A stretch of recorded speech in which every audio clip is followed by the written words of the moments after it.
New mic?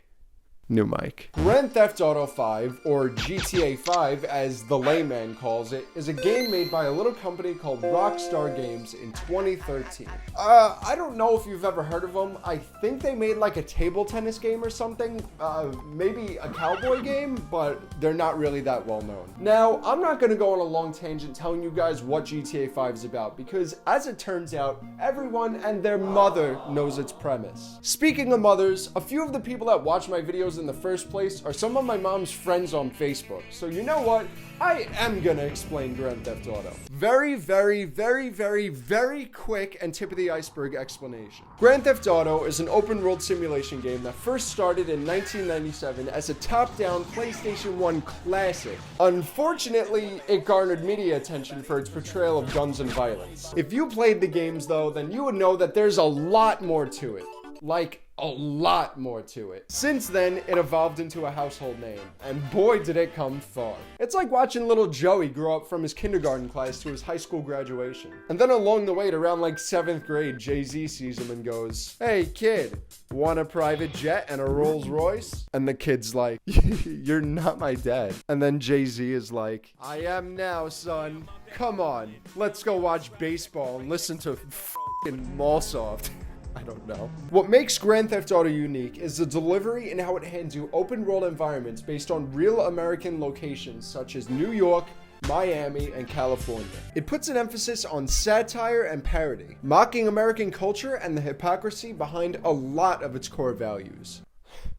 Just like Vaporwave. I'm not going to go much into the GTA lore and the parodies themselves. That's a whole nother video that I really want to do a deep dive on, and trust me, that dive is deep. Today though, I want to talk about a little thing known as Grand Theft Auto Online. Okay, so original Grand Theft Auto 5's release. People love it. They really love it. And they especially love the characters of Michael, Franklin, and Trevor. Because of this, for the first time ever, Rockstar thinks to themselves, wait a second. What if you could be the criminal? And with that, Grand Theft Auto Online came out on October 1st, 2013, nearly 10 years ago. Oh my god. Just to get a sense of what we had before GTA 5, the closest thing we had was multiplayer mode on GTA 4. Don't get me wrong, that stuff was fun as hell. Winter of 2011, free mode, French International Airport, electroshock, and a modder spawning in Karen Sultans with cubed assets to make it look like it had underglow. But we wanted more. We needed more. See, while GTA 4's multiplayer was no doubt awesome, there was no sense of progression or permanence. You played as a preset character with very little customization and kind of just ran around. There was no money, no properties to buy, no stores to interact with, none of that. GTA 4's multiplayer felt like you were walking above the scene of what was going on rather than actually being present inside of it. If your character didn't exist, nothing about the world that it takes place in would have actually changed. Don't get me wrong, I'm not ragging on GTA 4's multiplayer, not at all. The thing is though, there was only so much you could do on the streets of Liberty City and Albany in the multiplayer realm. That's where GTA 5's online came in.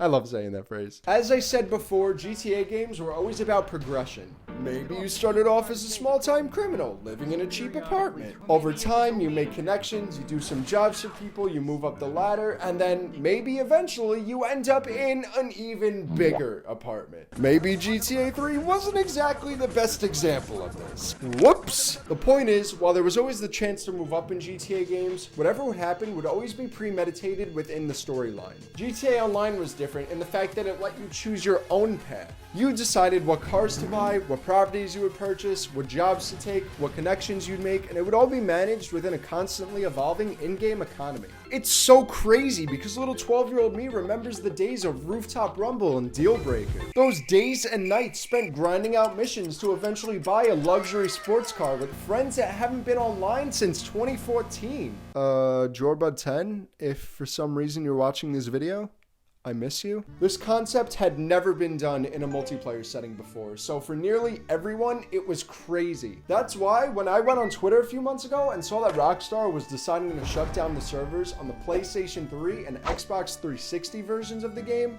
it kinda hit me hard, I'm not gonna lie. See, when this game came out, I was just starting 7th grade. Ugh, yuck. Hated middle school. Ugh. Now, while I'm making this video, I'm on my second term of my third year of college. So those that don't play video games, they probably won't understand what I'm saying here. In a way, I realize I'll sound like a total loser for saying all this, but it's almost as if the game grew alongside me, and in turn, my GTA character did as well. I know that this is a really strange thing to talk about, because why does it matter anyway if the online servers for next gen are staying online? And to that, I don't really have an answer. I can understand why though. Server timeouts, hackers, long load times, and overall lack of profit compared to the next generation system, paired to the fact that the servers themselves are being held together with nothing more than duct tape and prayers. This, along with a ton of other things, meant that you were spending more time being frustrated than actually having fun. Being as there hasn't been a content update for the last generation since 2015, it only made sense to pull the plug. Regardless of its current state, you gotta put respect on its name for all the feats that online made back in the day, even if by today's standards, it isn't that crazy. To see how far the game has come from such humble beginnings, where the first DLC was nothing more than a broken bottle and a BF Bifta, to nowadays where we have stilt houses with multiple floors to buy, nightclubs with genuine sets to dance in, and businesses to run and manage. It truly is an amazing feat. From the first days of online, getting set up with your first garage, your first shopping spree, your first sports car, your first heist, your first apartment, your millionth dollar. We all seem to remember our first of everything in this game. So thank you to GTA Online, and may you rest in peace.